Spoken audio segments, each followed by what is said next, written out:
Mula pa kagabi, inuulan na ang Metro Manila at ilang pang bahagi ng Luzon. Wala pong bagyo o kaya low pressure area ayon po sa Pag-asa. Sadya lang daw na malalakas ngayon ang ulang dala ng hanging habagat. Sa mga sandaling pong ito ay nakataas pa rin ang yellow heavy rainfall warning dito sa Metro Manila, Zambales, Bataan at ilang bahagi ng Occidental Mindoro.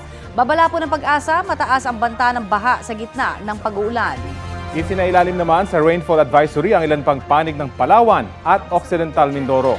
Posibleng makaranas din ang mga nasabing lugar ng malakas na pag-ulan. Tatagal ang mga nasabing babala hanggang alas 11 ngayong umaga. Nakatas din po ang thunderstorm advisory sa ilang bahagi ng Bohol hanggang 10:25 ngayong umaga.